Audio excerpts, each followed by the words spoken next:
सबसे पहले आपको बताएंगे सदर मुमलिकत आरिफ अलवी ने इंतखाबात की तारीख तजवीज़ कर दी। आरिफ अलवी ने चीफ इलेक्शन कमिश्नर को खत लिखा है जिसमें कहा गया इंतखाबात 6 नवंबर 2023 को होने चाहिए। बात करते हैं अवैस कियानी हमारे साथ मौजूद हैं। अवैस बताइएगा इस मुतालिक। जी बिल्कुल, सदर अलवी ने वही काम किया है जिसकी उनसे उम्मीद थी और एक चीफ इलेक्शन कमिश्नर को उन्होंने खत तहरीर किया है जिसमें एक बड़ा हवाला दिया है, लेकिन उसमें जो खत में जो सबसे अहम जो चीज़ है वो ये है कि सदर अलवी कह रहे हैं कि 6 नवंबर 2023 को जनरल इलेक्शन जो हैं वो आम इंतखाबात जो है कौमी असम्बली के होने चाहिए। इसमें वो आइन की आर्टिकल 48 की क्लॉज 5 का जिक्र कर रहे हैं। सदर मुमलिकत ने कहा कि आइनी जिम्मेदारी पूरी करने की खातिर चीफ इलेक्शन कमिश्नर को मुलाकात से मदऊ किया ताकि आइन और इसके हुक्म को लागू करने का तरीका वज़े किया जा सके। चीफ इलेक्शन कमिश्नर ने जो है इस पे उनका ये कहना था कि जवाब में बरक्स मौक़िफ़ इख्तियार किया कि आइन की स्कीम और फ्रेमवर्क के मुताबिक ये इलेक्शन कमीशन का इख्तियार है। सदर मुमलिकत ने कहा खात्मे की अगस्त में मरदमशुमारी की इशाअत के बाद हल्का बंदियों का अमल भी जारी है और आइन की आर्टिकल 51(5) और इलेक्शन एक्ट के सेक्शन 17 के तहत ये एक लाज़मी शर्त है। वफाक वज़ारत कानून और इंसाफ भी इलेक्शन कमीशन ऑफ पाकिस्तान जैसी राय की हामिल है। चारों सूबाई हुकूमतों का ख्याल है कि इंतखाबात की तारीख का ऐलान इलेक्शन कमीशन ऑफ पाकिस्तान का मैंडेट है। सदर मुमलिकत ने कहा कि वफाक को मजबूत बनाने, सूबों के दरमियान इत्तेहाद और अमांगी के फ़रोग़ और गैर ज़रूरी अख़राजात से बचने के लिए कौमी असम्बली और सूबाई असम्बलियों के आम इंतखाबात एक ही दिन कराए जाने पर इत्तफाक है। ठीक है अवैस, आप हमारे साथ मौजूद रहिएगा। सीनियर तज्ज़ियाकार सलीम बुखारी साहब ने हमें ज्वाइन किया है। बुखारी साहब, बहुत शुक्रिया आपका वक्त देने के लिए।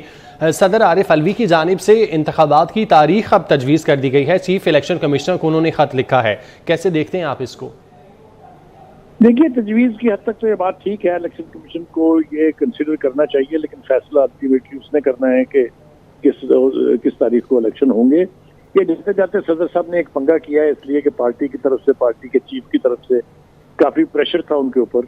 इसी तरीके का प्रेशर पहले सुप्रीम कोर्ट के ऊपर इस्तेमाल किया गया। अगर आपको याद हो कि पंजाब के हवाले से 14 मई की तारीख आई थी, ना उस पर अमल हुआ था ना इसके ऊपर अमल होने जा रहा है। इसलिए अब जो इलेक्शन एक्ट में तरमीम हो चुकी है उसके बाद तारीख तय करना अब एक्सक्लूसिवली सिर्फ चीफ इलेक्शन कमीशन का काम है, यानी इलेक्शन कमीशन का काम है और किसी को ये हक हासिल नहीं, ना सुप्रीम कोर्ट को ना सदर साहब को।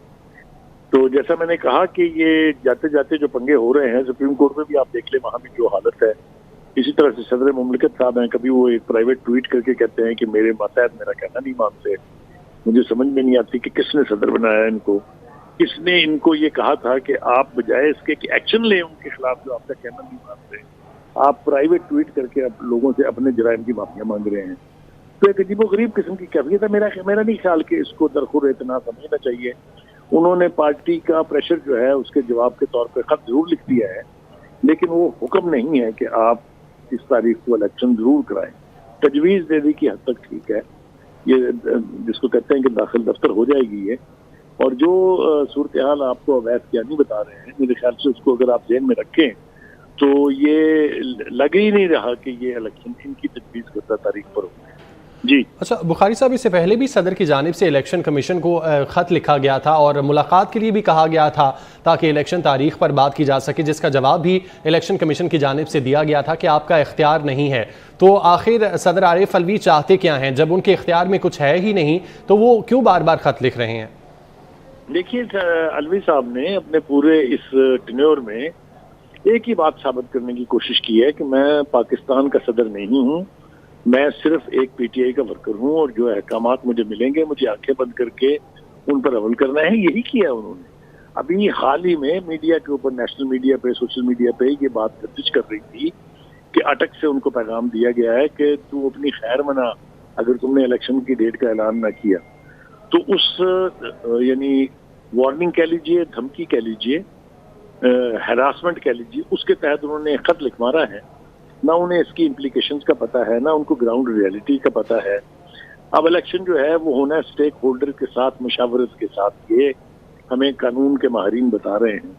तो उसमें सदर साहब का तो कोई रोल ही नहीं है। स्टेक होल्डर तो वो पार्टियां हैं जिन्होंने इलेक्शन लड़ना है और उनके साथ मुशावरत का सिलसिला जो है वो चीफ इलेक्शन कमीशन साहब जारी रखे हुए हैं।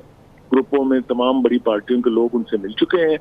तो इसके बाद ये तस्वुर करना कि सदर साहब को ये हक हासिल है کہ وہ جو بھی چاہے اس کی تاریخ طے کر دیں بغیر کسی چیز کو ذہن میں لائے یا بغیر کسی چیز پر غور کیے. تو یہ ان کی خواہش ہو سکتی ہے لیکن اس کے اوپر عمل درآمد ہوتا مجھے دکھائی نہیں دیتا. اچھا سلیم بخاری صاحب، اب ایک جانب تو ترامیم بھی کر دی گئی ہیں، تو اس کے بعد بھی صدر کی جانب سے الیکشن کمیشن کو خط لکھا گیا تھا کہ آرٹیکل 48(5) کے تحت اختیار انہی کے پاس ہے. اس متعلق آپ کیا کہیں گے؟ دیکھیے، میں نے جیسا آپ سے کہا کہ ایک لو گریڈ پارٹی ورکر کے طور پہ ان کو ان خواہشات کا احترام کرنا ہے جو اٹک سے جنریٹ ہو رہی ہیں. نہ انہوں نے پہلے کبھی لا اور قانون اور قانونی تقاضوں کا خیال کیا ہے. جو کچھ انہوں نے حرکات کی ہوئی ہیں وہ سب اب قوم کے سامنے ہیں. کچھ وہ بھگت رہے ہیں، کچھ انہیں ابھی مزید بھگتنی ہے. اسی طرح کی حرکات جو ہے وہ یہ صدر مملکت صاحب کر رہے ہیں. چند دن کے مہمان ہیں، ویسے بھی اب تو وہ عبوری صدر ہیں، وہ الیکٹڈ صدر اس طرح سے ہے ہی نہیں. تو ان کو تو ویسے ہی اتنے گمبھیر فیصلے کرنے سے پہلے 2 بار سوچنا چاہیے کہ ان کی عزت جو ہے وہ اس سے برقرار رہے گی یا اس سے ان کی عزت ہاتھ سے چلی جائے گی. اگر اس کے اوپر عمل نہیں ہوتا 6 نومبر والی بات کے اوپر تو کیا عزت رہ جائے گی؟ آپ مجھے بتائیے. اور اس کا کوئی ذمہ دار نہیں ہوگا، وہ خود اس کے ذمہ دار ہیں. اچھا بخاری صاحب، قانونی ماہرین بھی تو صدر صاحب کے ساتھ ہوں گے، وہ کیا ان کو نہیں بتاتے کہ ان کے دائرہ اختیار میں کیا کچھ ہے اور کیا نہیں رہا؟ ان کے جو قانونی ماہرین ہیں، میں اگر آپ کہیں تو نام لے لے کے آپ کو گنوا سکتا ہوں. ان کے قانونی ماہرین ہیں کھوسا صاحب، لطیف کھوسا صاحب. ان کے قانونی ماہرین ہیں اعجاز حسن صاحب. یہ ویسے ہی کھسکے ہوئے لوگ ہیں. انہوں نے آج تک اپنی پارٹی کا احترام نہیں کیا تو ان کو قانون کا کون سا احترام ہو رہا ہے؟ تو اس طرح کے مشورے دینے والے بابر اعوان صاحب ہیں. یہ لوگ جس طرح کے مشورے دے رہے ہیں اسی طرح کی باتیں ہو رہی ہیں اور اسی طرح سے ہزیمت اٹھانا پڑ رہی ہے خود پارٹی چیف کو بھی اور پارٹی کو بھی. تو یہ اگر وہ سلسلہ جاری رکھنا چاہتے ہیں جتنے دن ان کے پاس ہے تو جاری رکھیں، اس سے فرق کچھ نہیں پڑتا. جی ٹھیک ہے بخاری صاحب، بہت شکریہ آپ کے وقت کا. اویس کیانی ہمیں اس کی ڈیٹیلز بتا رہے تھے. اویس صاحب کا بھی بہت شکریہ.